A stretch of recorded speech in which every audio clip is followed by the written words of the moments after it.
And you still can hear me, right? Okay, thank you very much. So, good evening, everyone, and thank you for being with us for another webinar. We've got indeed a lovely crowd, 31 already. Before I introduce our guest speaker, his bio actually, I would like to share some news with you as usual. As I promised you last week, the next Nella's photography photo shoot organized by Patrick Spiteri and Antonella is going to be a day in Gozo and is going to take place on the 20th of June. The details are that they are meeting at Chircoa parking at 6 a.m. sharp, and they catch the ferry obviously all together.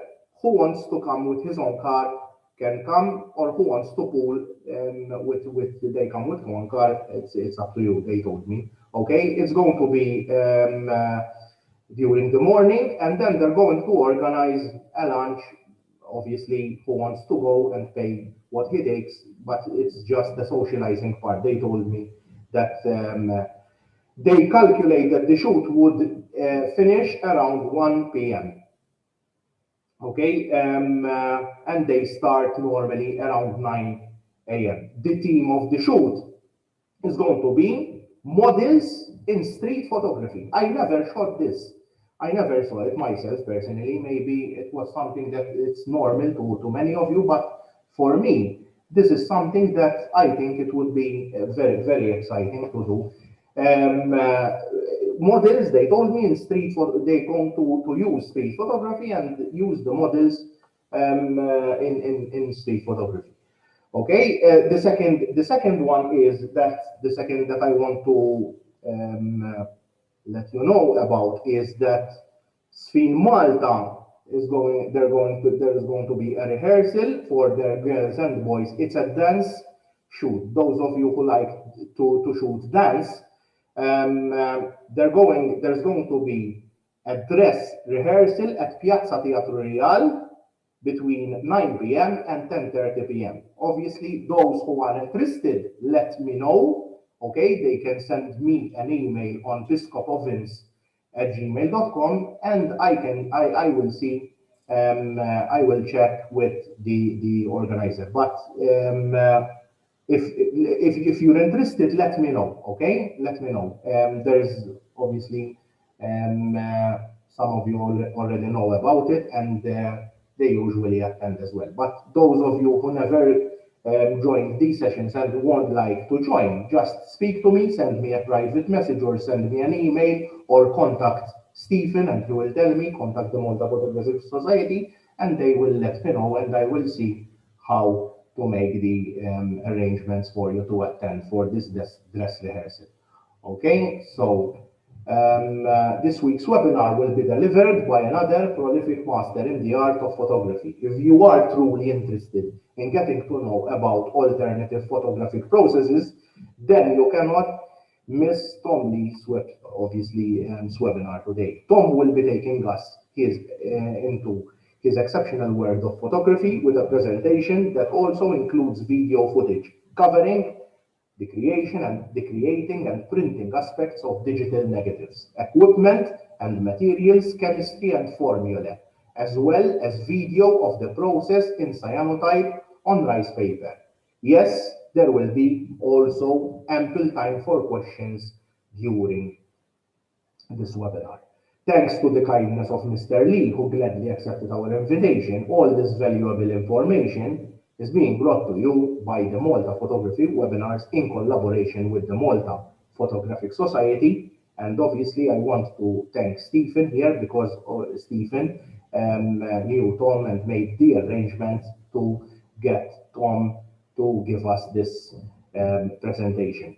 Tom Lee has been working as a professional photographer since 1985. He is also a photographic lecturer, mentor, trainer, writer, and author since 2000, as well as an international print competition judge for the past 21 years. Lee's varied portfolio entails an extensive experience of work as a fine art photographer since 2004, a wedding and portrait photographer between 1987 and 2016, as well as a commercial photographer from 1995 to 2018. He holds two fellowships distinctions from the SWPP and MIPP, a Craftsman distinction from the SWPP, an associate distinction in fine art from the Royal Photographic Society, and also a master photographer and authorized artist from Digigraphie by Epson. His key skills range from darkroom, both in color and monochrome, to digital manipulation with as an expert Photoshop, retoucher, and Lightroom. Tom Lee has also notable publications and exhibitions with his list of achievements, namely digital capture and workflow for professional photographers, lighting and posing techniques for photographing women, Amherst Media Collaboration, the Photographer's Ultimate Cookbook, Rangefinder USA Professional Image Maker UK, Focal Point Malta Magazines 2013 Innocence Turned Exhibition London, Illusions of Reality Exhibition Malta 2019, the Cuban Series Exhibition London, and Wet Plate Collection Volume 1 self-publication. As Stephen told you during the socializing part, we met with Tom and we practically spent nearly an hour or so, and what he has prepared is really, you're going to really to enjoy it, because we're going to see the scientific part and the chemistry part. It's going to be really, really interesting, I can assure you. A couple of thanks as usual. Thank you to Stephen Buhajar for his support and commitment and sacrifices that he's doing to help me put these webinars. Joseph Mifsud, our technical guru, for streaming our webinars live on the MPS Facebook page. Joseph, I want to thank you for helping me personally this week as well. Something personally, thank you. The MPS Exco for their ongoing support, the Malta Photographic Society Executive Committee. I would also like to thank the Facebook groups for supporting us by promoting our webinars on their pages, namely in surname order, Azzopardi Tony from Fotografija Bejn il-Ħbieb, Kutajjar Alexander from Photography Shots, and Debono Johan from All Photography. I will now hand over the word to the President of the Malta Photographic Society, Mr. Stephen Buhajar, to share with us some brief news regarding the Malta Photographic Society. Over to you, Stephen.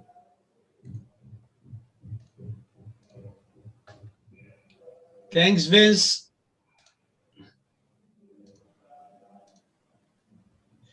Good evening, fellow members of the Malta Photographic Society.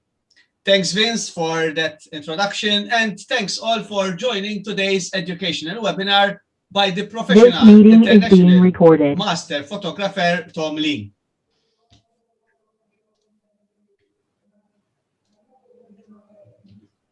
I came across Tom through friends and colleagues at MIPP. Tom is not a new face for Malta. In fact, he came over many times and gained the fellowship of the Malta Institute of Professional Photography. He will visit Malta again this October on an invitation by the mentioned society. I promised Tom to meet him and discuss future collaborations with our society.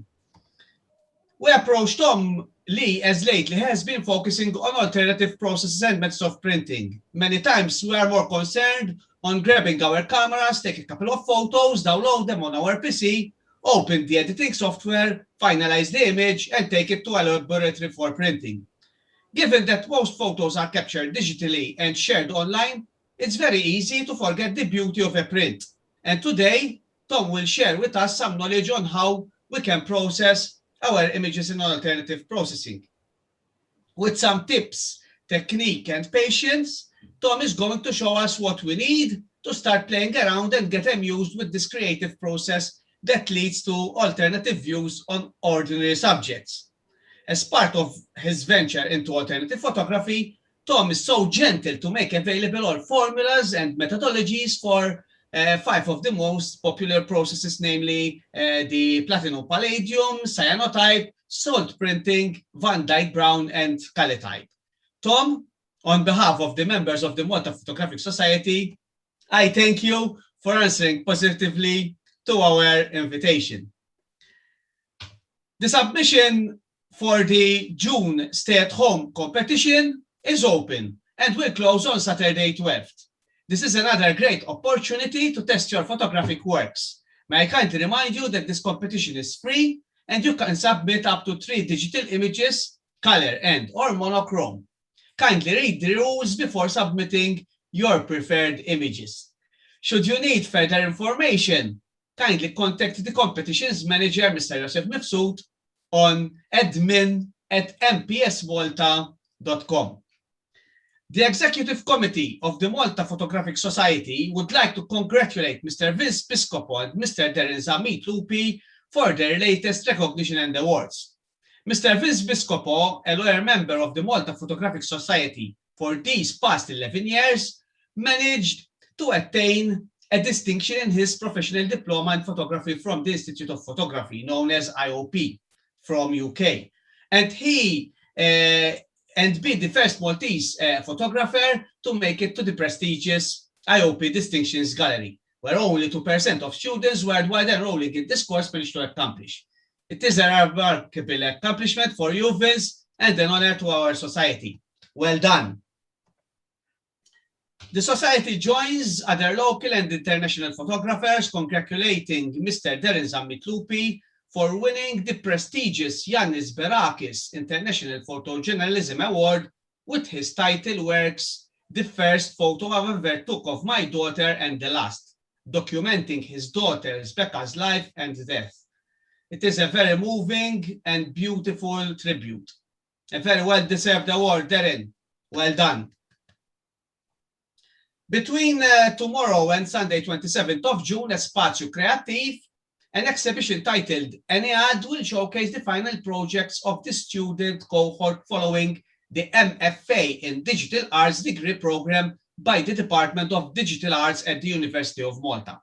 This year, each student made use of a variety of technologies combined with multiple materials and processes such as photography, 3D printing, videography, sculpture, and mixed media installations in order to communicate the meaning of their artwork. I recommend you to visit this exhibition. And now I hand over the floor to Mr. Tom Lee to start with his presentation. Thanks everyone and good luck, Tom.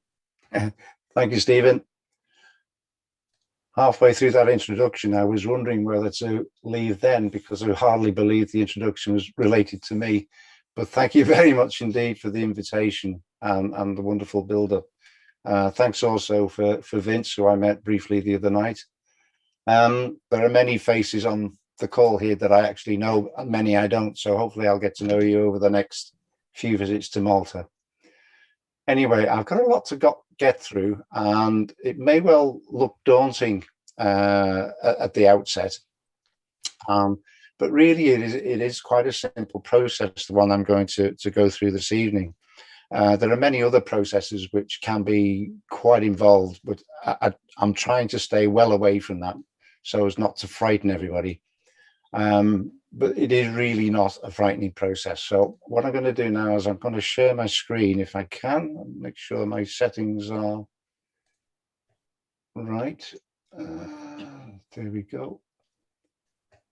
So you should be able to see me main screen. Pull that over. Make sure that's working. Right, does that look okay to everybody and everyone can still hear me? Yes. Cool. Then we'll begin. If anybody's got any questions, just stick it on the chat line and I'm sure that Stephen or Vince will prompt me at some stage to start answering questions.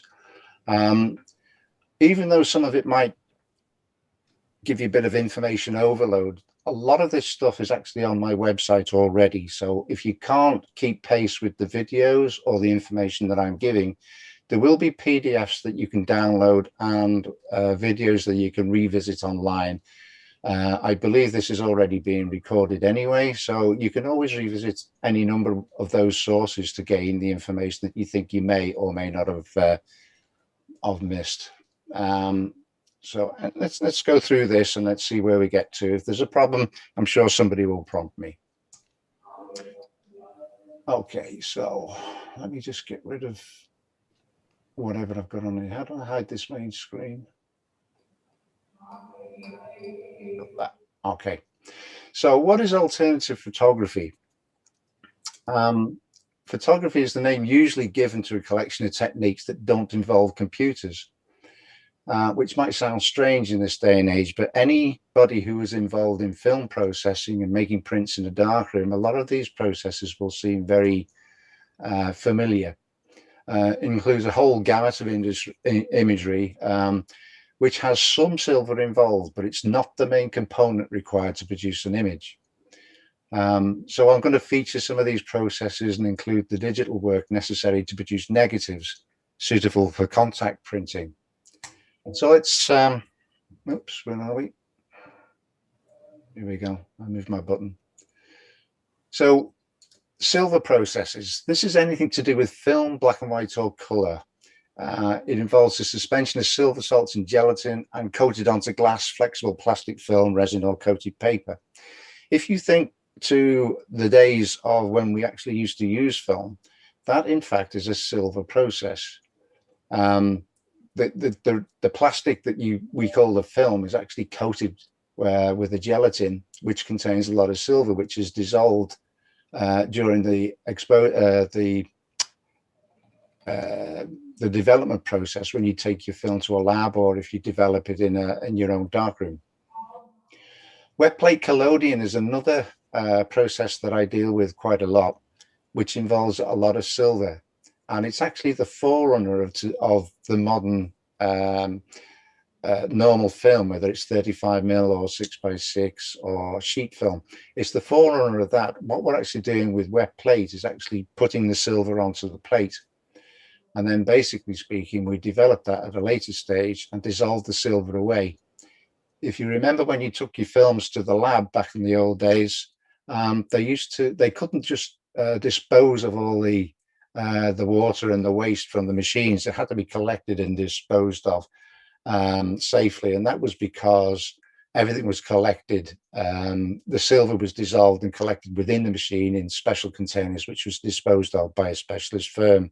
Now, we're only talking about really small amounts in the type of photography that we're using, so it's quite safe when it's all mixed together at the end of the process. It can quite safely go down the drain without harming too much of the environment, basically because it's all watered down with so much water, and other chemicals tend to neutralize any harmful effects of the silver. These alternative processes that I deal with, these are the main ones that I've tried and successfully executed, those top 6 there. The only one we're going to be dealing with tonight is cyanotype, but I'll probably mention the others as we go through. These are some of the other processes that there are, but I've not actually dealt with any of them, so I can't really speak with any authority at all. So tonight we're going to be looking at processes and formula, but don't get wound up about when I start talking about the process or the formula. It's not a difficult or weird formula. If you've never done any of this stuff before, it will be completely new to you, as it was to me, but it took me no time at all to get my head around it, especially with cyanotype. We're going to be looking at a dim room, which is different to a dark room. When we're working with film, it's a lot faster than the processes and chemicals that we're using with alternative processes. Some of the exposures can be as long as 11 minutes. Now, when we're exposing with the camera, we're talking about fractions of a second. So we need a darkroom to keep all the light out, especially when we're loading film into cameras or putting sheet film in or anything like that. We need to keep it tight, light tight. So we need a dark room. But we use a dim room for the alternative process because the exposure times are so long that it's not really going to fog any of the papers or the chemicals. I'm going to be dealing quite extensively with creating digital negatives, but we don't actually need negatives, as I'll explain later. And then the last sort of 10 minutes of my presentation will be a video about how we actually use the cyanotype process on rice paper. Now, rice paper, as you may know, is extremely thin and fragile, which is not the normal material that we use for actually processing any of these alternative processes. Generally, we would be looking for a smooth but heavyweight watercolor type paper. This is because it's already been sized and treated so that the chemicals don't go all the way through the paper and stay on the surface. It means that basically when you start washing the paper, which is an extensive part of the process, it doesn't break apart like toilet paper and destroy itself. But with rice paper, you can actually control this. And I thought it was sufficiently different to include it in this presentation anyway. Okay, so process. I'm going to gloss over this a little bit because you're going to see it in full as we show the videos and stuff. But really, you need to decide on the process you're going to use and stick to the process to the letter, and don't cut corners. This is very important because it determines or has a big effect on how your prints look, because you need to develop for the maximum Dmax, or the maximum density that particular paper and that particular process will actually achieve. You need to choose the paper and get the required solutions and chemicals. Most of it is available through Amazon or any other supplier that deals with lightweight chemicals. Organize your dim room. You make a digital negative or not, as the case may be. You can use any other any negative form, but it's a contact process.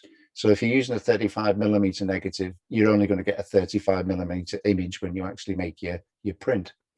So making a digital negative means you can print bigger up to any size that your printer will actually print a negative. And then we need to sensitize the paper, which is very easy with cyanotype in that instance. Allow it to dry completely, usually for a couple of hours. Expose the negative and paper to UV light. This can be as simple as sticking it outside under the sun. And allow it to dry down and wax and frame to finish. Now, I'm not going to go through the last bit of the process because again, it's involved. So that shows you how far down the rabbit hole I've disappeared.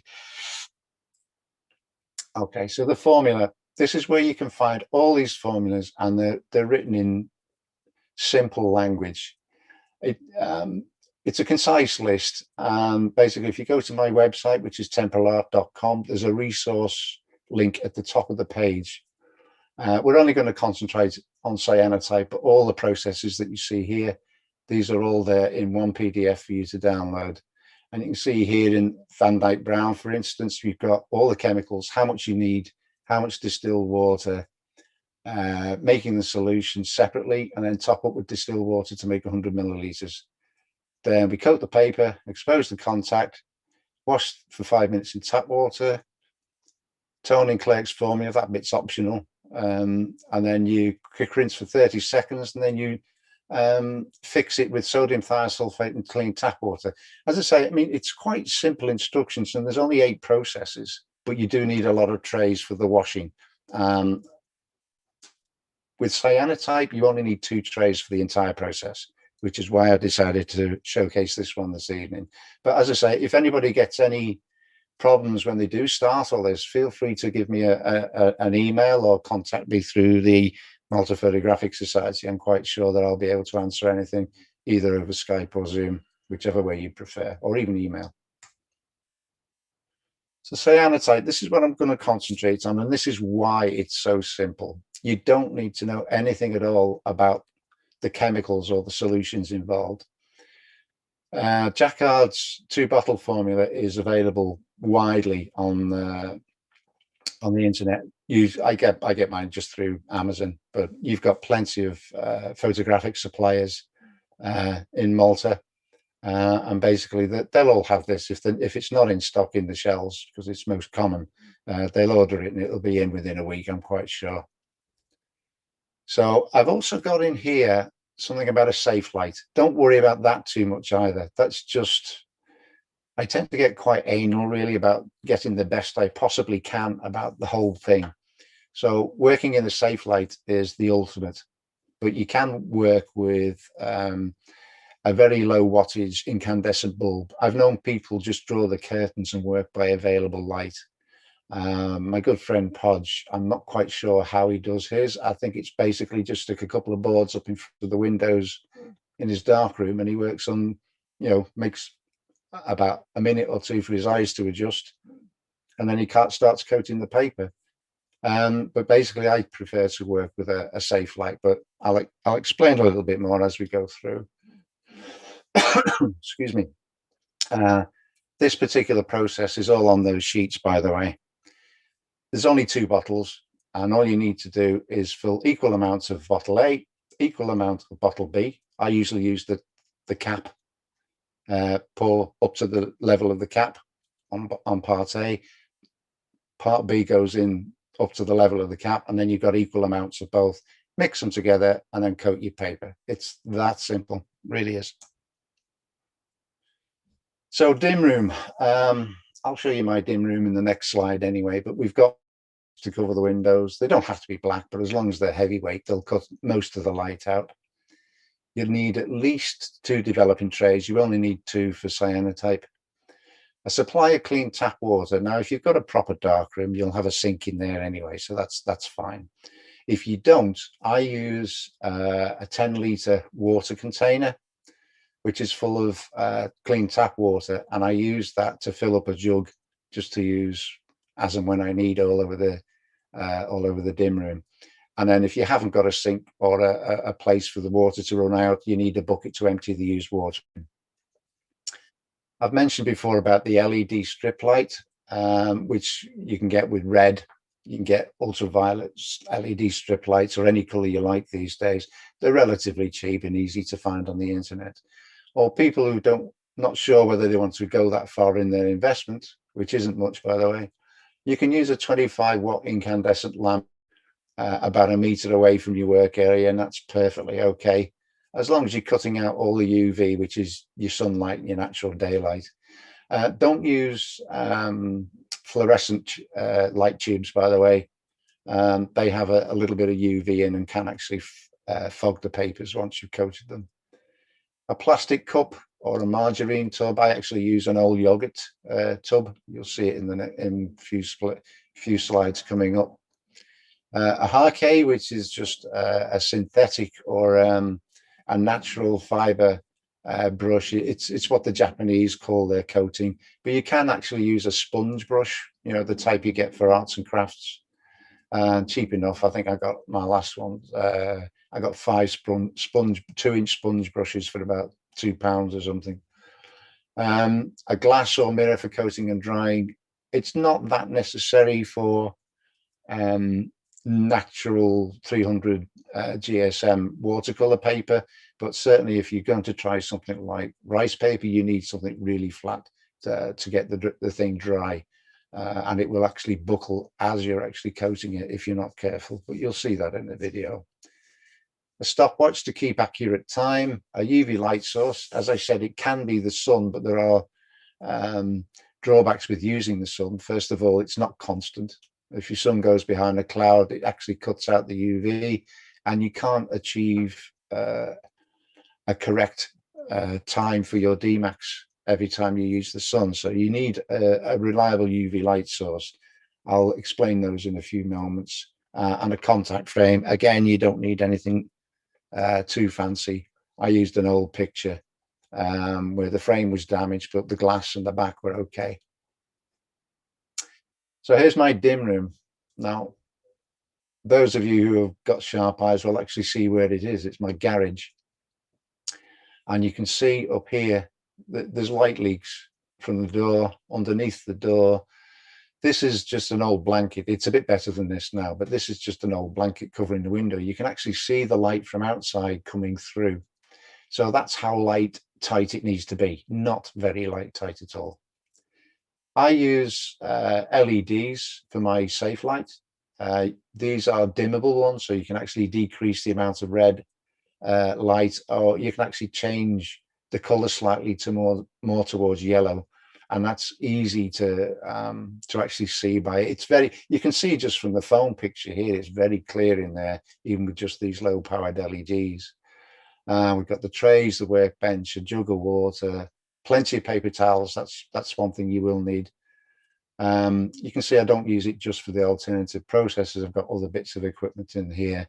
A stool for sitting on, because you'll need that when you do 11-minute exposures. I mentioned about the LEDs. These are the ones I bought. Rather unfortunate name of Minger, but there you go. £16 from Amazon, and I think they were 5-meter strip. I didn't use all 5 meters in that dim room, but it's got an LED controller, on, off. You can switch it to white if you want, so you don't need to use whatever lights are in there. But I use this range here for my safe work. Yellow's a bit too bright, but if I go to the orange one here, or even to the main red one, I can just use, where are we? There we go. That's brighten, and that's decrease the brightness any which way you want. But basically they're so cheap, and you can use them for any number of applications. Now the UV light box I built, it's made of wood and hardboard. It didn't cost me anything because I had it lying around, but I'm quite sure that if you've got a little bit of clean timber knocking around, you can build it for very, very few pennies. It's all taped together with black tape and glue. This is a hinged front, and I actually use a 20-watt UV flood lamp. These are available at £22 each, and I use a pair of them in this particular box. You can see them both there together, and that's what they look like when they're on. Needless to say, you don't look into the light when they're on, because it can actually damage your eyes, no matter how safe they say they are. But basically speaking, as long as they're between, I think it's 320 and 400 is the microwave units, or the whatever units they are. But it's about that. Once you get above there, you start getting into the to the dangerous range where it can actually damage your eyes. But this is all undercover anyway, as you can see. You can build a cheap one. There's a video on my YouTube site as well. It shows you how to make your own budget box. And all this is a Tupperware box. It's about, I think it's about 4 inches deep. And all that is remember I mentioned about the LEDs. These are UV LEDs. Basically all they are is just stuck to the lid, and then they're wired at the ends. Okay, you can't get it wrong. There's only one way to wire them up, and then basically you just plug it in and turn them on, and then your print goes in the bottom of the box, the deeper section. But there's a whole YouTube video if you want to click on there. Or if you go straight to my website, there's a link in the top left-hand corner of the web page which takes you straight to the YouTube channel. Saves you having to remember all this stuff anyway. This is my contact frame. You can see it's a 16 by 12 frame with the hardboard back and glass hinged on one edge with black tape, and that's all it is. All it's there for is to keep anything that you put underneath the glass flat, and it won't move. We can do test strips, we can do all sorts of stuff with this, and you can actually check your print. But I mean, I don't usually do that, because once you've worked out your maximum density that the print paper will actually print, then basically you don't need to inspect it. It's going to be constant all the way along. The reason for having a proper contact frame where you can actually check the condition of your print as it's exposing is for people who actually don't have access to a UV setup like this one. I'll show you later on some prints which are actually being done with sunlight rather than with a UV box. Where are we going with this? Again, it's come off. There we go. Right, so what we've got here, trays I've mentioned. This is obviously a typical photographic tray used in a darkroom, but they can get quite expensive even for the small ones. This, oops, a daisy, go back again.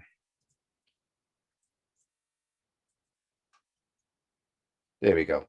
Yeah, this tray on the right-hand side here, that's actually a cat litter tray, and I got 3 of them for the price of one of these. So you don't need really expensive equipment. You can just nip down the pet store and get 3 of these trays, and you've got more than you need. Okay, now this I mentioned before, this is a hake, or a brush. It's basically a bristle brush. Normally they don't have metal parts, because depending on which chemicals you're using, they can get rusty and degrade. But you can see with the hake, I've only used half of the bottom end of the bristles. This is a sponge brush. You can see it's all covered in cyanotype all over the handle. And this is my yogurt tub that I use for actually mixing the chemicals in. So you can see it's not an expensive photographic process to get into. This is an old bathroom mirror. I don't know how much they cost. That's just one I found lying around, but that's flat enough for me to actually coat the papers on. You can see underneath with all the processes I use, it does actually stain something. So I recommend you actually get a lot of newspaper, or this is brown wrapping paper, which I've just stuck to the top of the workbench. It's easily changed out, cheap enough. Now, papers, I did mention that we generally use 300 GSM up there or thereabout. You can use as low as 120 GSM paper, but these are the two papers that I use for my processes. They're slightly more expensive. You've got Berger Cot 320, which does for 5 out of the 6 processes that I use. And the Hahnemuhle Platinum Rag, again, is slightly more expensive than Berger. But I use that for Platinum Palladium, which is an altogether different experience. I don't recommend you start with Platinum Palladium. If you've never done any of this, it is extremely expensive. And until you get your head around the easier processes, I don't recommend you start at that end. The chemistry alone will cost you about £300 or £400 just to get the basic kit in. And then you're adding another £25 or so for 10/8. Hahnemuhle Platinum Rag. So don't start at that end. Okay, if you're making negatives, then you will also need overhead transparency paper. I recommend Pictorico. It's slightly opaque. It's not truly transparent, but anything that says overhead transparent, the only difference is if you change your transparency film to a different make, you might need to do your tests again. To determine exactly how long it would take to get your DMAX. If you use a transparent one, it's obviously going to be quicker. The reason for using a slightly more opaque paper is it actually slows the process down, but increases the contrast in your final print. So it's just something to bear in mind. If you're using an opaque, a clear transparency, one little trick that you used to use is to put tracing paper over the top of the print when it's in the contact frame. It acts similarly. It just provides a little bit of an opaque barrier to the UV light and increases the contrast in your final prints. Okay, photograms, or as Fox Talbot called them, photogenics. You don't need negatives. It only requires an object to be placed on top of the sensitized paper and then exposed to sunlight or a UV light source. Now you can see from here, thanks to Pods for giving me these images to use, but you've got like feathers in the top, which are kind of like a semi-transparent image, which you can use. These are not hinged, I don't think. You can see that because you're having to move them around outside in the sunlight, Pods has got loads of clips around it. And all it is, it's just an old picture frame, bit of glass, bit of hardboard, sensitized paper, then you put your objects on top. On the bottom one, we've got a bit of natural flowers and leaves in there, and it creates a wonderful image. I keep getting this thing stuck. There we go. So basically, that's a finished image that Podges had enlarged and framed. Obviously, with this, you're not restricted by your negative size. It can be any size that you want. All you need to do is coat your paper, put your objects on top, either to sunlight, or in my case, I use a lot of UV light sources, so it's much easier. However, when you do make a digital negative, many of the processes require something to print from. You can use a normal black and white negative, as I've said. They're all monotonal, but won't give the best possible range of tones. When you use a normal negative that's used for film processing in the darkroom, it's designed for the modern, very fast resin-coated papers, or even the matte papers, art papers. But it's designed to give the best possible range of tones for those papers. Because we're dealing with stuff that we're making ourselves, it's all hand done. The processes involve contact printing. So if you're using a 35mm image, you're only going to get a 35mm print. But you can take that image, scan it, make a digital negative from it, a much larger size, and use that. a video showing the full process is available on the YouTube channel. You can see here, I keep referring to this because it's so difficult to explain this and go at the same speed for novices as well as more experienced workers. You tend to go so fast that it's just too much to take in all at once. So I always redirect people to either the YouTube or the resource page on my website. All the information is available there. It's just unfortunate we have to do everything over Zoom at the moment because it's a two-way process. People can ask questions when we're in the middle of doing something, and nothing seems to get lost that way. This is a little bit more difficult. I appreciate that. So when we're making a digital negative, again, those people that have actually worked in a darkroom will understand this particular part of the process. You need to find out where your maximum density is of the paper and process combination. Now, this has to be done each and every time you change either the paper or the process. Okay, so basically they're matched, they hang together. So for instance, I'm going to be showing you cyanotype on rice paper. That has to be done. This has to be done for that process. If I'm doing cyanotype on Berger Cot, for instance, that has to be done for that paper combination as well with the same process. There's no real way of getting away from that. You can't get consistent results each and every time unless you go through this process. I'll be showing you how to make a target chart, which is very easy. Again, this stuff's all available on the website. You can make a digital print onto transparency. I've said Pictorico because that's what I use. Scan the print and analyze it within Photoshop. You don't need a lot of the websites out there telling you how to do this. Insist you go to online sources, and I'm always a bit worried about doing that. But I'll show you how to do this within Photoshop with a free program. You create a custom curve for your paper process combination, and each and every time that curve can be applied to whatever image you produce for that process image combination. And then it's the same each and every time. It's so consistent. That's why it's important to go through this process with the digital negative.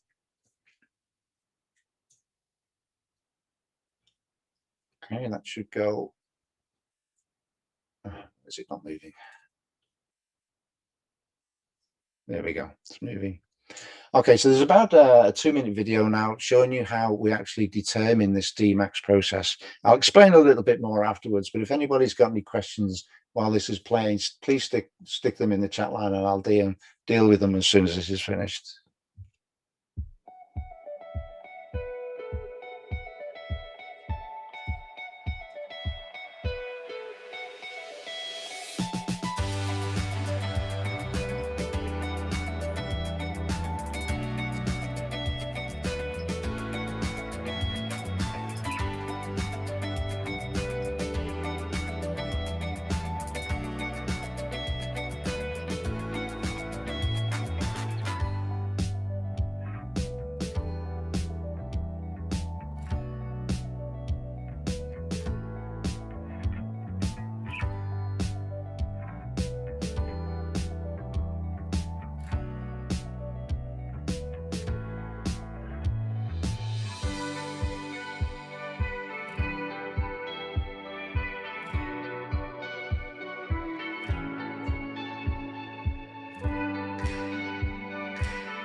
Okay, so hopefully that will have been very clear to anybody that's used a darkroom before. But basically, it's that simple. This is a DMAX test for Cyanotype. And one of the beauties of Cyanotype is that it's a much faster process than almost any other of the processes that I've tried so far. You can see here, instead of a 2-minute interval, I've gone down to a minute interval. And what you're actually looking for is where this strip or the interval strip where you've moved the mask down 2 centimeters at a time down your print, matches the area that was unmasked during the exposure. So you can see here, that's about 4 minutes. You can still see a slight difference between the unmasked area and the exposed area. This is where it disappears, around about between 5 and 6 minutes. So that would be the Dmax time, or the maximum exposure time that you need to expose, in this case, Cyanotype on Berger-Cott 320. And that's the maximum exposure time each and every time. Doesn't matter which negative you're using, but that's the maximum time. So that would be 5.5 minutes for a Cyanotype. I think I've got on my sheets that you download from the internet, I've got some starting times for most of the processes and most of the paper combinations. So anything that's on that sheet, you might need to disregard. You still have to do your own tests, because the strength of the light that you actually use, the UV light, that will have an effect on how long the exposure time is. Obviously, if you're using a 50-watt lamp, it's going to be a lot stronger than my 2 20-watt lamps, for instance. So apart from the fact you're only using one lamp in your UV light setup, it's going to be shortening your Dmax time, so you'll get prints a lot quicker. So we're going to look at Photoshop. We need to build a target chart, print a chart, scan the chart, analyze the chart, save the bespoke curve, and then create a new saved curve for use with each image. Okay, on the resource page, we can download the zip file containing all this information. And then when you've got all that and you had a good read through it, leave Photoshop closed, load the chart throb script. Now, if you're on Windows, that's where you put it. And if you're on a Mac, that's where you put it. Okay, all this information is on the PDF that you download with the chart throb. And then you open Photoshop. The reason that you leave Photoshop closed is because if you do it when Photoshop is open, you'll go searching for this chart throb script and it won't be there. It is there. It's just that it doesn't show up until you close Photoshop and then reopened it. So hopefully I'll explain that in the next step. So I'm going to move over to Photoshop now and show you how quick this is to do. I might actually lose a few people in this process. Hopefully I won't. How are we doing, Stephen? Are there any questions popping up? No, not yet. You're doing great. Keep going. Thank you. Okay. They're not asleep or anything then? No, not yet. Okay. Let's go in here. Okay. Now, I mentioned that once you've got chart throb down, it will appear in your scripts file. So if you can follow the cursor around the screen, I'll tell you whether it's on the left panel or the right panel. So you'll be able to see where I'm going with this. I appreciate it might be slightly small on some screens. Okay, so when you go down to File, Scripts, and in here, you'll have something called Chart Throb. Just click it, and it will bring you this interface up here. Don't change anything.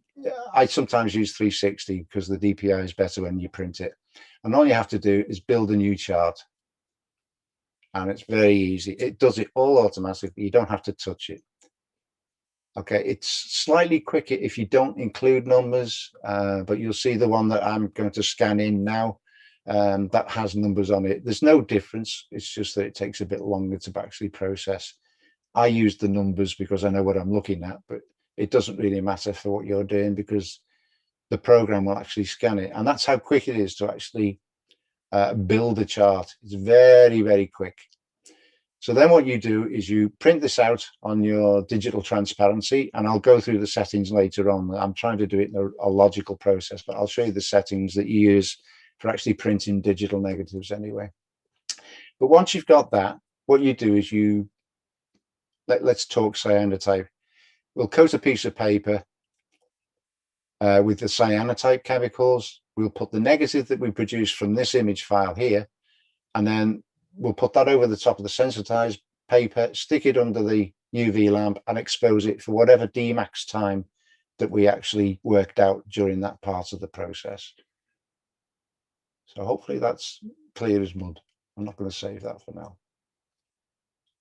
Okay. So I'm going to open Epson Scan now. I don't care really what scanner you use. It doesn't really matter. You just use whatever scanner you've got and use its internal software. I use a different scanning software. It's a little bit more complicated to use, and I'm trying to make it as easy to understand as possible. So I've got an Epson Perfection, but basically use it in photo mode. Don't change it to grayscale, because the processes that we're involved with, like Cyanotype, is actually blue. So scanning it in grayscale is of no use to us whatsoever. Okay, that's why it's always done in color mode. We're going to use the scanner glass reflective. I'm choosing 48-bit color to get the best color representation of the thing. 300 DPI, high quality, and then I'm going to just print the preview. That might take a second or two to warm up. I'm doing this real time to show you that it is really quite quick.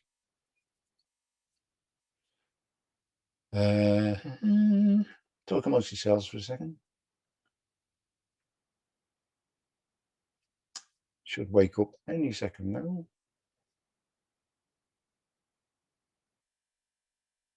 Again, this is the problem with doing stuff over Zoom. I can hear it moving now. Here we go.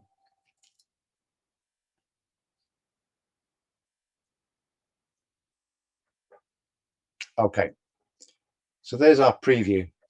So do we need to do anything else to this before we actually make a proper scan? Yes, we do. If you go into advanced settings, okay, you can see you've got all these controls here. You don't need any of those. Just leave them as the default. And you'll see that I've turned everything else off. What we need is the detailed adjustments and the histogram. Okay, now you'll see we've got two completely different sets of information here. We have the histogram for what the scanner thinks it should be, and we've actually got the input and output values. We need to maximize the output to 0 and that to 255. Okay, so we're getting the entire black and the entire white from the image. Then these little movable items here, we need to move these into the extremities of the histogram. That's probably a bit too much. I'm going to come in just a little bit there. And that needs to go to 1 because that's the mid histogram. Okay. And I'm just going to do another preview to make sure that my scanning window is over where it should be.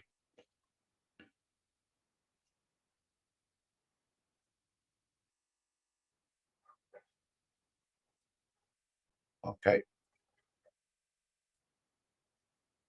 Why am I doing that? Silly boy, I've missed a step out. I do apologize. What I need to do is select the chart, isn't it? There we go. And that's the bit of the chart that you need. Okay, this is just spare paper that was extra coated. So basically I can go preview.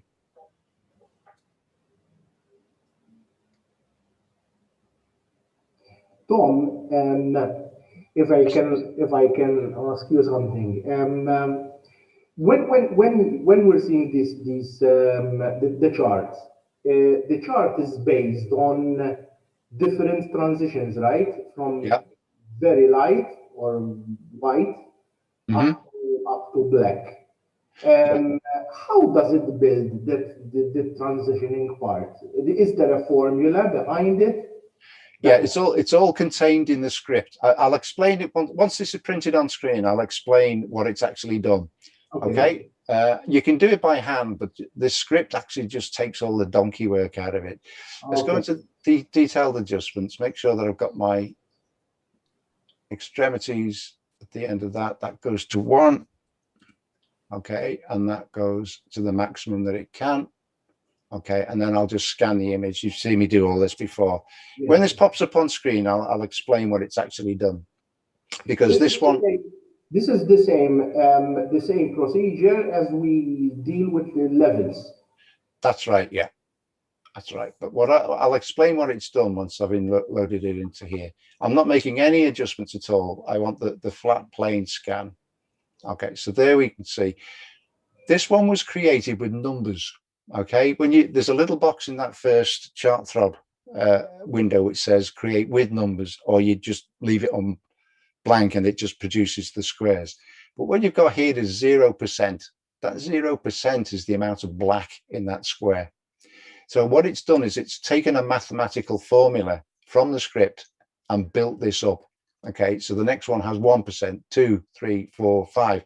And this is the percentage of black or tone. So 0% is white and 100% is black, or 255.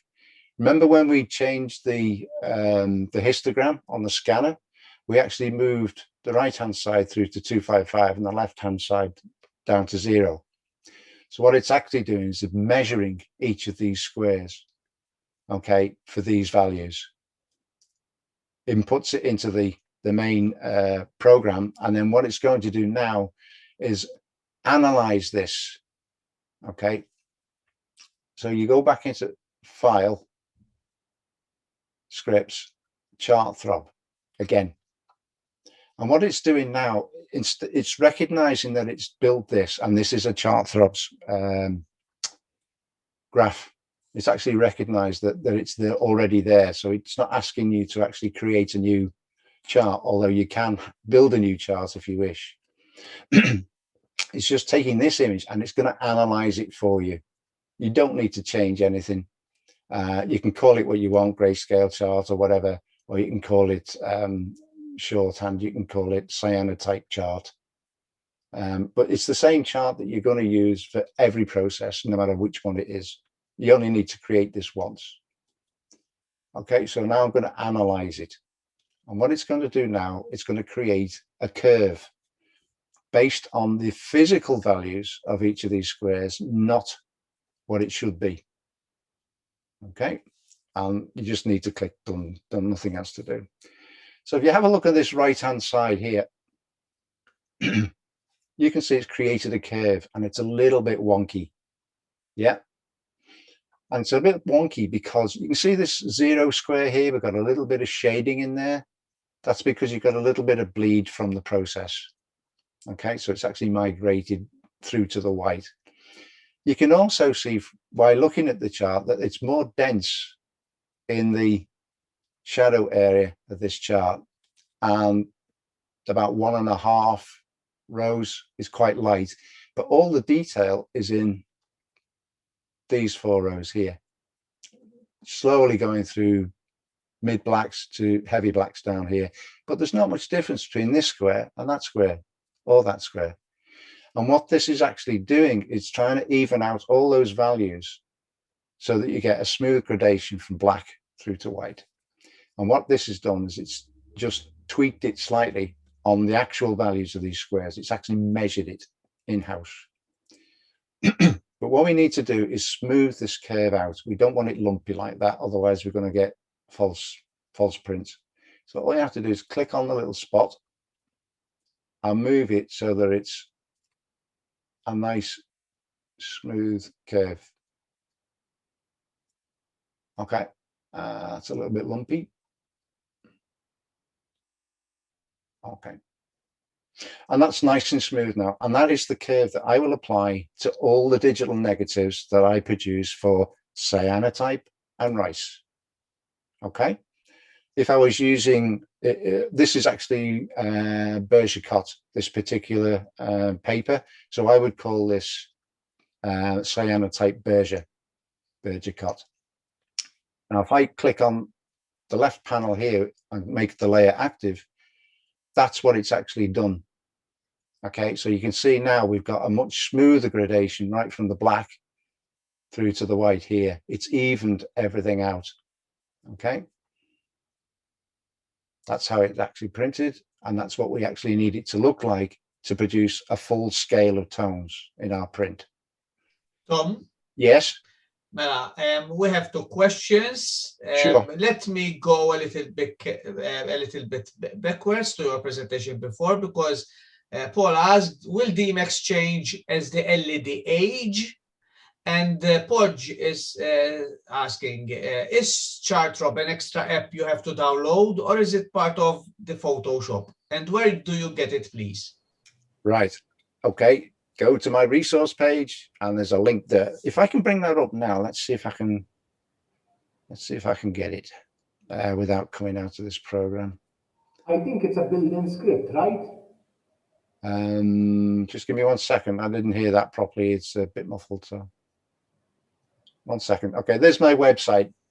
All you need to do, if you want the YouTube channel, just click on there and that'll take you through to the YouTube channel. If you click on resource, that takes you into this page here, and you've got alternative processes, formula and methods, and creating digital negatives for alternative processes. That'll take you straight through to the video for part 1, and that'll take you through to the video part 2.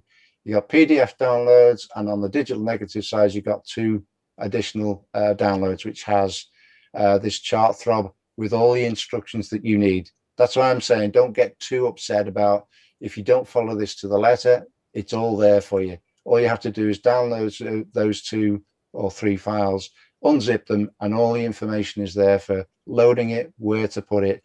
But chart throb is another item that you actually put in to Photoshop yourself. It tells you where to put it, tells you where to download it from once you've downloaded the zip. But basically, it's all there. You don't have to go hunting for it throughout the web. And basically, it's all there on a plate for you. All you have to do is follow the instructions. It's a built-in action, right? It's a script file. Yes. Slight difference between actions and scripts. Actions are basically using what's already in Photoshop. A script is something which you write to make Photoshop do something specific to what you want it to do. Okay, does that make sense? It's like a coded action, sort of. You code it yourself. Yeah, you don't have to do any coding. It's already done. Basically, as I say, it's not something you have to worry about. All you need to do is download it, install it, and then just do what I've shown you now in Photoshop. It does it all for you. You don't have to code anything. And about the LED, does it age? Will it affect the DMAX? Right. Okay. Think of it like an LED monitor. Okay. How often do you need to change your monitor? Or how often do you need to calibrate it? Let's put it that way. Okay. So I haven't changed my monitor in over 12 months. It's calibration, I mean. So basically, I haven't noticed any difference in 12 months on the calibration of my monitor, and it hasn't changed any of the prints that I've made from it. So that's basically all the UV light sources are. They're LEDs which produce a light from a specific spectrum. Now, because we're working in terms of minutes rather than seconds, it's not going to affect anything for at least 5 to 10 years. It's going to be constant for that length of time. Okay. Hello. Is anybody there? Yes. All right. Okay. I thought I'd lost you. No. Oh, no. Yes. You're trying to take it in. Hope Paul is happy with the answer. Just if not, I will open. If not, contact me and I'll go through it again with you. But I mean, it really, I wouldn't worry too much about the LEDs. The LEDs last until they actually break, and they won't change the frequency. You know, they'll still be the same color for ages. You know, it's going to be at least 10 years before you, and they'll break before you need to worry about that. Right, where was I taking you with this? Okay, yeah, the print curve. Okay, I would call this something specific. Just rename it. I'm going to use something else which I know isn't on here at the moment. So I would call this Cyanotype dash Berger dash, and then probably a date. June. Okay, so that's what I've called the curve. Okay, now what I need to do is save it. So you go to your little window blinds up there and you save. Is that the one you use? Should be. Oh, it's not active. That's why I can't do it.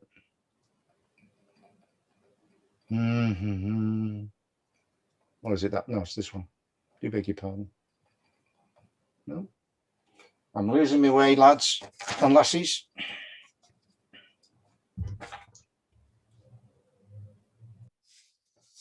Where are we? It should be in here. Should be able to save that. Why is it not saving?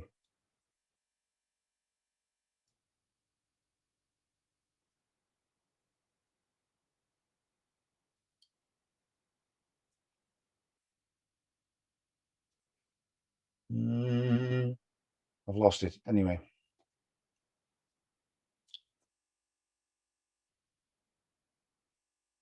Oh, there we go. I'm looking in the wrong panel. See, even with all my years of experience, I still get myself lost. So it's in the properties box. Okay, once you've smoothed out this curve, in the window blinds at the top right, okay, save curves preset. Okay, save it. I'm just going to save this to the desktop, I think, just for ease. Should be able to go to the desktop.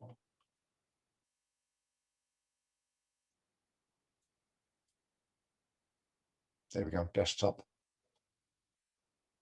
And I'm going to save that as, what did I save it as?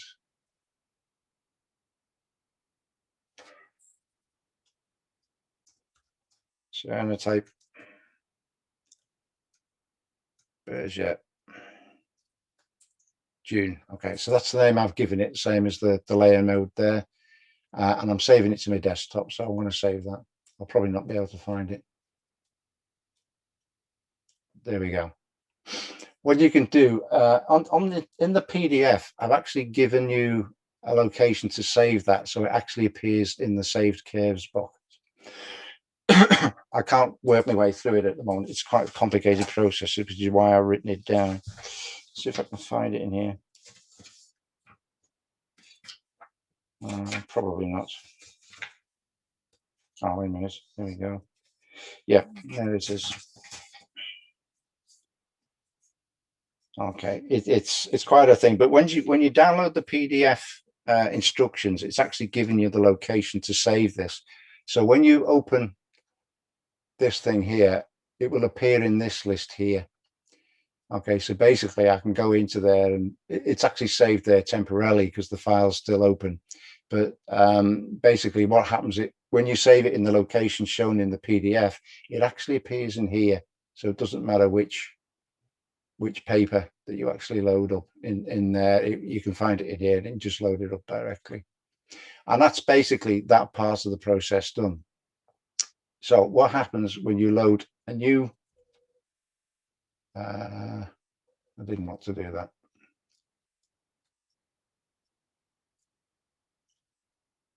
What was that? Properties. That's what I should have left open. Okay, let's close this down and then I'll show you how to apply it. Okay, so now we need to make a new negative to print, a proper print. So I'm just going to do that. Okay. In this case, it just needs to be a black and white image. It can be grayscale. It can be an RGB file that you just change to a monotone image. Okay, but basically what we do here is we load that up and then we load in a curves. So you go to the bottom of your layers, make an adjustment and load the curves box. Now that's a straight curve, as you can see from the properties box, which means it hasn't changed. But what we need to do is load the preset. If you load it in the location which is in your description in the PDF stuff, it will be loaded in here. Because it's in this current session, it's there. So I can load there and you can see the curve has gone in. Do you want me to do that again? Has that made any sense? Okay, let's get rid of that and I'll do it again. So there you got your black and white image. Go to your adjustments, load in a curves, straight curve. Go to your preset, find your preset, which is that's the one we've just created, and it's going to load the curve in. Okay. Now there's a little trick here. We don't want to be printing this way around. What we need to do is get the image the wrong way around. So basically, the emulsion side of your print is actually flat on the treated side of your paper. So we can make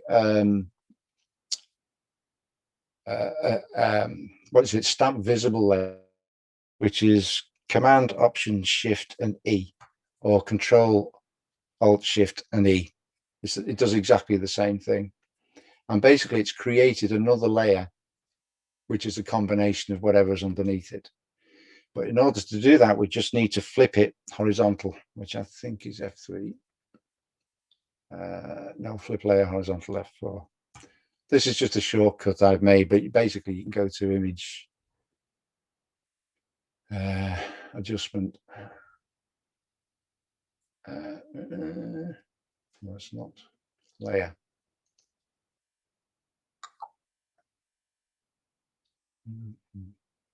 See somewhere. Never find it when you want it. Image rotation, flip horizontal. It's there. Okay, and that's just flip that around, and then we will go ahead to print. Okay, as that is. It looks weird, doesn't it? But it doesn't when it's printed, believe me. So if we were going to print, I'm going to show you another little step now, which allows you to control the contrast of this negative as and when it's being printed. Okay, so the first thing we want to do is let the printer manage the colors. We're not using profiles in the normal sense of the word when we're doing color prints or black and whites. We want to let the printer manage the colors. And we're going to go to print settings. Oh, perceptual as well. This is a whole big thing about color management, but basically just use perceptual, it'll be fine. Yeah, the other one is relative colorimetric. So you go to print settings. That's on advanced black and white, medium, premium glossy at the moment, which is what we need. But basically it's A4. That's in the layout. So we want color matching. Make sure it says Epson color controls. Don't use this color sync.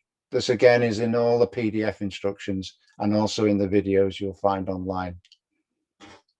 Paper size is A4. Print settings. Okay, the basic settings are premium glossy photo paper, advanced black and white, and then if you go to the advanced settings, you've got advanced black and white, premium glossy, fine adjustment. Now, what I will probably use here is a custom setting. This one here, if you add yellow, a lot of yellow into the negative, in other words, make the vertical setting 75, it pushes that crosshair from there all the way up to the yellow, and you can see it's made a yellow cast on there. That again is a little bit like using the Pictorico, which has an opaque look to the actual negative. And then basically that's all you need to do. And then you can click down here. I've actually got digital negative contrast 0 in there already preset. But the other setting that you need to change is the paper configuration. And this is the magic slider, color density. The amount of yellow that it actually puts in is basically affecting the contrast of the image. So basically, if you want less contrast, move it in tens. So that's 10% less contrast. That would be 20% less contrast. And then here, if you wanted more contrast, that'd be 20% more contrast. And then basically what you would do is go to your presets and then save current preset. Okay, and then you call that, what do you want to call it? Digi neg 20% contrast. Okay, and that's saved now in there. And what it does is when it actually goes through to your printer, it actually puts that contrast into your negative. Okay. I'm just going to cancel that now, because the next bit is basically in the video. Is there any more questions on that? I'm conscious of the fact that I'm losing a lot of people. No? Okay. No questions yet, no. Questions yet? Okay, right. No. So what I'll do now is I'll close this down, not save it because we don't need it. And we'll go back to this. Okay. Here you can see you've got the location, that's the resource file, which is what I've shown you. Download the zip file containing the digital negative. Leave Photoshop closed. Load the Chartrod script file. Mac goes in there. Windows goes in there. You just stick it in there manually, and then you open Photoshop, and then you go through that process I've just shown you. It's complicated until you've done it the first 2 times, and then, oh, that's what you do. Dead easy. Right, I'm going to go through to the last video now, which is about 9.5 minutes long, so it's a bit longer. But you'll notice, as with the first video, it's got subtitles, if you like, explaining the entire process from front to back. The thing that you'll notice from this video is that I use splints at the top and bottom of my rice paper. This is only for rice paper. You don't need to do this for it's basically so you allow a bit of tension in the paper to stop it from ripping and tearing, add strength to the handling of it. You'll note that I'll be using lots of changes of water, and that's because I don't have running water in my dim room, or my converted garage, if you like. With some of the fixing agents, what you get is a lot of the chemicals, when they wash out, they sink to the bottom of the tray.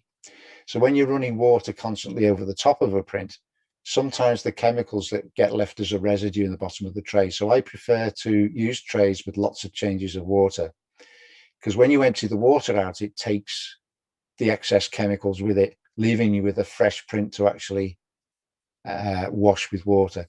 You'll see it in the descriptions anyway. I take off the splints temporarily when it's under the glass, for basically keeping everything flat underneath the glass. But I put the splints back on when it goes into the heavy wash process. So I'll play this now. So for 10 minutes, you can sit back and relax. And then hopefully we'll have some good questions at the end of it.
Never knew a moment could feel so right, could slow down time like this. Everything I needed is in your eyes and in your mind. Maybe it's crazy to fall so soon, give it all to you, hey, hey. But I don't care what they say, please promise me you'll stay, 'cause I'm not going anywhere. Hold me under the stars, 'cause what's mine could be yours if you want it. Baby, show me all that you are, 'cause tonight I'll be yours if you want it. You make me so bold, you make me so bold, you make me so bold, you make me so, you make me so. There's no second guessing, I can be myself. You understand so well. Hey, hey, maybe we're crazy and passionate, how we're rushing in. Hey, hey, but I don't care what they say, diving in anyway, and I'm not going anywhere. So hold me under the stars, 'cause what's mine could be yours if you want it. Baby, show me all that you are, 'cause tonight I'll be yours if you want it. You make me so bold, you make me so bold, you make me so bold, you make me so, you make me so. So hold me under the stars, 'cause what's mine could be yours if you want it. Baby, show me all that you are, 'cause tonight I'll be yours if you want it. You make me so bold, yeah, yeah. You make me so bold. Oh, you make me so bold. You make me so, you make me so bold.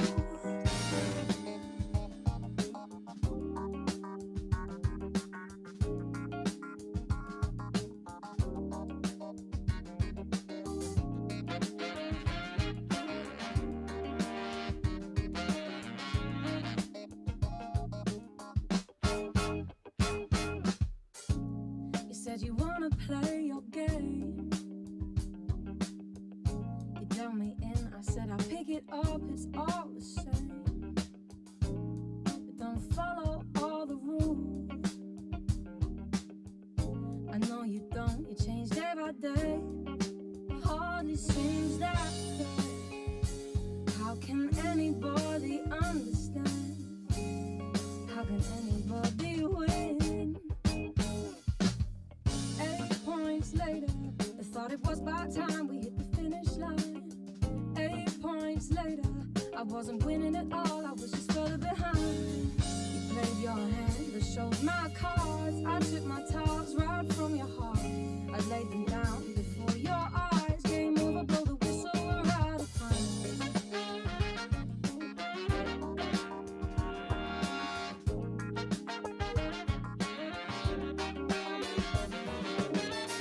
Come on, baby.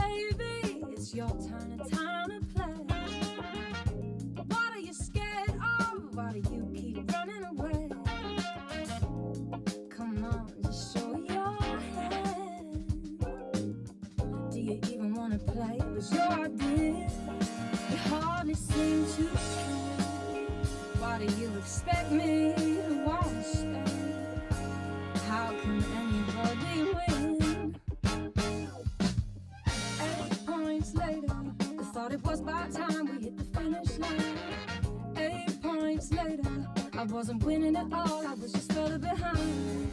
You played your hand, the show's my cards. I took my talks right from your heart. I'd lay them down before your eyes. Game over, blow the whistle, we're out of time. You're just using me for fun, to take the win, and then we're done. I thought I meant a little more, don't wanna play no more. Come on boy, tag me out.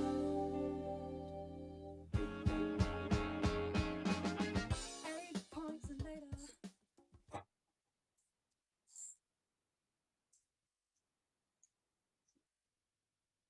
Okay, are we still with me? Yes, we are. Okay, that's the end. I'm just going to stop screen sharing at the moment, go back to the main screen. Okay. How did we do? Oh, we got one thumbs up. Time, yeah. Thumbs. Okay. Hope we got lots of thumbs. Good. Hopefully it wasn't too confusing anyway. I tried to make it as pleasant as I could rather than, you know, just making it completely boring. But you could see, I think, from that last section that when you're working with normal watercolor paper, you don't need to take that many precautions with like you do with the rice paper to keep it tight and taut and all the rest of it. It basically stands up on its own, the normal paper. You probably find it curls, but basically it lies flat as soon as you get it sorted. So you don't need the splints when you're using ordinary watercolor paper. The second bath basically just deepens the blues completely. I don't know whether you can see from these things, but that's the finished print there. Okay, so it's actually quite deep blue. It's very transparent. You can actually see through it. So, I mean, that's very flimsy. You could probably see it. It looked like toilet paper as soon as the water hit it. But Tom, so the second bath is like the fixer. It's like a what? Sorry. Fixer. Yeah, it's kind of a fixer. You can leave it to dry overnight after the first bath and not have to put it in a second bath. But basically speaking, what you're doing is you're speeding up the fixing process, and it actually deepens the blues. It will deepen naturally overnight, but that just gives it a good kicking and puts it in motion straight away. It will deepen slightly. It might actually fade a little bit actually overnight after you've used the hydrogen peroxide. It's normal chemical stuff. You pick it up at the supermarket, you know, and then you just mix 25 milliliters per 1,000.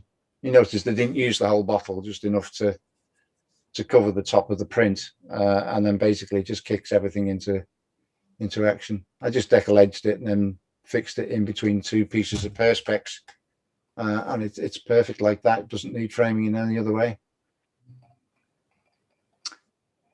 Was there anything else that cropped up that might confuse? Tom, another question from one of our attendees. Will the image fade? I don't know is the answer to that. If it's fixed and washed properly, so far as I know, there's only the Japanese doing it on rice paper, and they haven't said if it lasts as long as it does on watercolor paper. What happens with the chemicals is that they actually soak all the way through. The only thing that actually stops them from coming through on the other side is the gelatin sizing that they put in the paper during the manufacture. So basically, it's the image is actually in the paper. It's not sitting on the surface. So in theory, it should last as long as the paper lasts. Does that make sense? Yeah. So it's not like a dye where you've actually dyed just the surface of the print. Okay. If the sizing is done properly and it's all the way through the print, it seeps into the fabric of the paper, and it stays with the paper for the paper's lifetime. It shouldn't fade. Okay. Any more questions? Yeah. No. I don't think there is any more. I'm not seeing from my side, Steve. No. It was very educational, Tom, by the way, and I'm sure that there will be members here that will have some spare time and try it out. You are very clear. You gave us also the link to your notes, and one can really try it out. I'm not going to say easy. One needs to try it out and have space and have the equipment. And I'm quite fortunate, Stephen, that I've got a largish garage that I can work in and do this. But I've done this in a cloakroom cupboard before now. So you don't need a lot of space. You just need to think about the process and decide, well, do I need water next? Do I need a tray? Where am I going to put my lamp? Prior to me setting up the dim room the way I've got it, the way I used to do cyanotypes was I had a tripod. You know when the bottom of the middle stem of a tripod sometimes has a hook on it. Well, when I was doing it with one lamp, I just hung the lamp from the underside of the tripod. Didn't even have a box, and it was 120-watt lamp. Okay, so that exposure, I think, was about 5 to 7 minutes. That exposure was. With just the one lamp, it would probably go out to about 10 to 15 minutes, depending on the power of the lamp. So basically, you just got to work out what your system will be, work out your Dmax time, create a negative if you want to. You don't have to. You can use anything which is transparent. You saw from the ones that Podge did, he didn't use a negative. He just used what he had in front of him. Feathers, dandelions, anything which has some form of semi-transparency will all give you a creative image. You don't have to go through this process of building a digital negative and calibrating that and all the rest of it. But what you do need to do is your Dmax test. Otherwise, you've got no starting point whatsoever. You're reliant on guessing the exposure. That's the one thing that you can't really do. So the first part or the first video that you saw is how to do that. All you would do with that test strip is the final bit of washing, basically, after it's been exposed. It's very, very simple. Question, Tom, from Emmanuel Muscat. Sure. If you use a fixer third bath, can it ensure it does not fade? No, it's nothing to do with that. It's to do with if you don't wash it, your prints will look yellow. Okay, if you don't wash it enough, it will be yellow. Okay, or you will have a yellow tinge to the blueprint.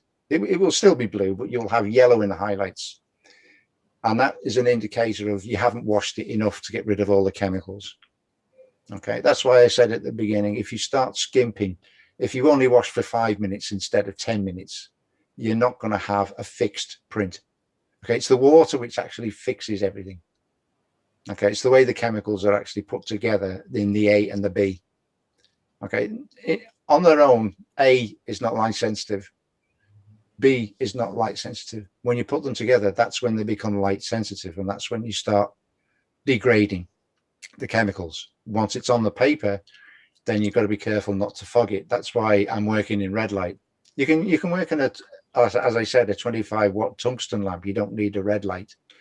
If you draw your curtains in the room that you're actually working in, on the dining room table with lots of newspaper to stop spoiling the dining room table, that's perfectly good. Okay. Tom,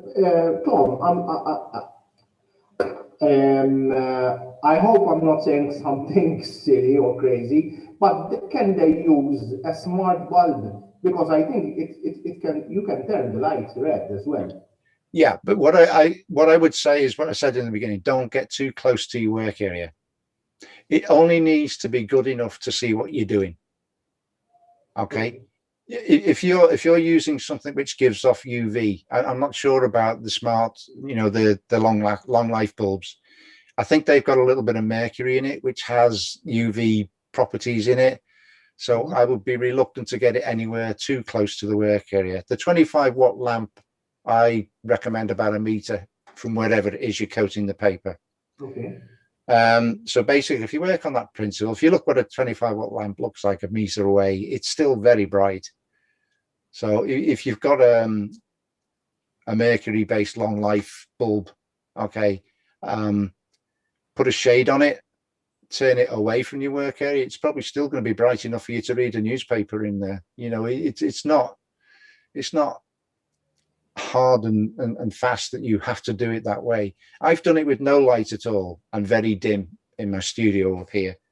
Before I had any lights up at all, I just drew the blinds on the window lights and coated it there and then. But as you progress, as you get better, you want better and better results. So you're going to want to improve your dim room. You're going to improve your lighting when you're coating. You're going to want to wash for longer. It's only natural when you get into these processes that you want to make things better than you've done them in the past.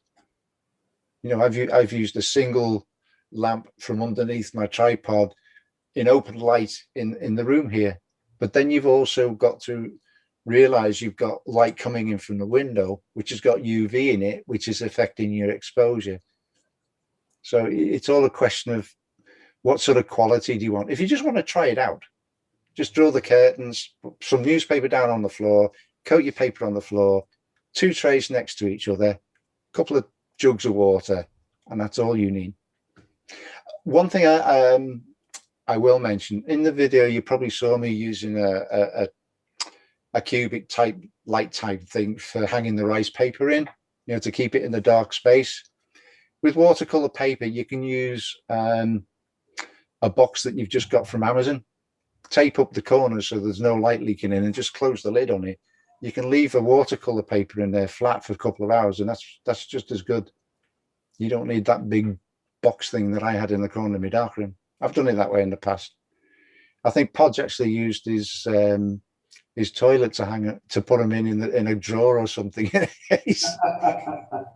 So I mean, it can be as simple or as posh as you want. I like to be posh. I like to think I'm a clever bloke. So I wouldn't never put them in the toilet.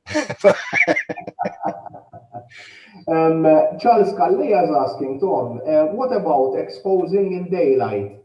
And is it a source we have quite frequent in Malta? Of course, exposure will vary according to light intensity, he's saying. Yeah, it will. It will. If the clouds, if you've got a bright day, as I know you have a lot of them in Malta, you've got the perfect UV light source in the sun. If it's not cloudy all day, you could probably use that as a baseline. Okay, it's going to be exactly the same as me using a light bulb, maybe a bit shorter time exposures when the sun's out and no clouds. That's perfectly legitimate to do that. The thing is that it is variable. You get the clouds coming across, or it's a different time of the day even. You know, if you do it at midday, that's when the sun's at its strongest. You do it at 4 o'clock and there's less UV about, even though the sun is still bright in the sky. Okay, that's what I'm saying. So if you use the sun, you can have a different exposure time, maybe only half a minute between midday and 4 o'clock, even with no clouds. So that's why the sun is not an accurate measurement. There's nothing to say you can't do it. If you've got an old-fashioned contact frame, you know, the ones that lift up in half, the reason they lift up in half is so that you can peel the back open, lift the negative up, and see what density you've got on the paper. And that's an average almost good enough. The ones Podge does, I know he's used a light box, but you saw from the images there, he was having them stuck on top of his car windscreen, believe it or not, because it was the right angle pointing towards the sun. You know, the more perpendicular the print is towards the sun, the more accurate it will be. But same process. Very good. Well, comments, praises are pouring in the chat. Many are saying something that they're going to try. Emmanuel Muscat has said, this is taking me back years. Paul also said he is tempted to try, and he is commending you for your interesting presentation and clear explanations. I very well agree, because although this is very scientific and it involves a lot of technique, you managed to deliver your explanations very well, and even you made them simple to understand for those who are not that technical or they never tried this before. So well done, and thank you for sharing this great amount of knowledge with us. We really appreciate it, Tom. And No problem. I Anytime. I really hope this is something personal for me. I really hope to get the opportunity to meet you sometime in future. Maybe you can visit the island or to get to know you more and obviously follow your work because it's really something that I'm impressed, totally impressed. Well done. Thank you so much. Well, I'm hopefully, with fingers crossed and COVID restrictions allowing, I should be over in October. So hopefully, you know, I'll get to see some of you. It will be something to look forward to. October, November, you said? October. October, very good. And it is something, as we were saying, because it involves a lot. And when it's something challenging, it intrigues you more to try it out. And obviously, it's not going to come right the first time. And this is the nice part of it because you try and try and try until you succeed. Yeah. And it's something that will take. I mean, everything carries a challenge. Oh yeah. I mean, we'd all turn into vegetables if we didn't challenge ourselves a little bit. That's right. And that's the nice thing about photography, because you will always learn new techniques. I always say. Okay, but as I say, I mean, if any of your members do try it and get stuck, don't be frightened of sending me a line. Yes. There are two more messages. Leonard is saying, fantastic, Tom, good to see you and coach again. See you on the rock, he's saying, and thank you for sharing your knowledge. Again, Charles Calleja, sorry. He's saying, what about Expo? I've read that already, sorry about that. And okay, he's saying, cheers, Tom, great stuff. Looking forward to next October. And Johan De Bono said, thanks, Tom, we have to meet again. So you've got lots of lovely comments coming your way, Tom. I really appreciate it, and thanks very much for the opportunity. I'm glad I was able to shed some light on what is a very interesting process, I think, anyway. But that's only one. Okay, you get over the first one and you'll be bitten. I guarantee you'll try something else. Yeah, for sure. Especially when you see the result, taking it out of the water, and you'll have the result in front of you. It will be amazing. Yeah. I mean, anybody that's never experienced that magic of being in the dark room would love that, because it's not as difficult as being in a dark room. Sorry, Stephen. Sorry, you were saying you were going to say something. No, because people like I'm seeing people like Anthony Peter, who used to do this work in the dark room, can share with us the experience of having something from nothing and emerging on your paper. So I'm sure it's fantastic. Yeah, I mean, and that's. If there's one piece of advice, start with something simple, start without the negative, and then when you're happy getting something you really like, then move on to making digital negatives, and then experiment with non-regular papers like the rice paper. That's the way I would go. We had the opportunity actually to see this at the club thanks to Joe Attard. Unfortunately, he had to leave. But he did a very good workshop, sort of, with this similar. It wasn't cyanotype, but it was practically something very similar. But we saw practically a photo coming up, you know, and he did it all live. I mean, and it was really fantastic. It was really fantastic. Thank you. I enjoyed it. Joe had to leave because it was something, I mean, that he really did very well. Thank you very much. Thanks again, Tom, for accepting our invitation. Thanks for the lovely presentation. Next week, we will have our friend here. He's with us, Patrick Hogan from Ireland. He's going to give us a presentation about the before and after. Am I right, Patrick? Yeah, you can also, I'm going to unmute you for those who do not know. Good evening, Patrick. Stephen. Yeah. Good evening, Stephen. Looking forward to next week. Yeah. Hopefully I'll have a good presentation. I'm sure of it. We will meet together with Vince on Tuesday at 5 local time, and then we will have you today week with your presentation of before and after. Before and after. You're going to show us before and after life, before life, after life. Life after COVID. Thanks a lot, guys. Thank you. Very interesting. Very interesting. We look forward. We look forward to next week, Stephen. Yeah. Thank you once again. We'll meet with Patrick next week. Yeah. Thank you everyone for joining us again. Lovely crowd. Oh, yeah. And obviously we hope to see you again next week in another lovely gathering over on Zoom. As we always tell you, keep safe and see you next week. Have a nice week, guys.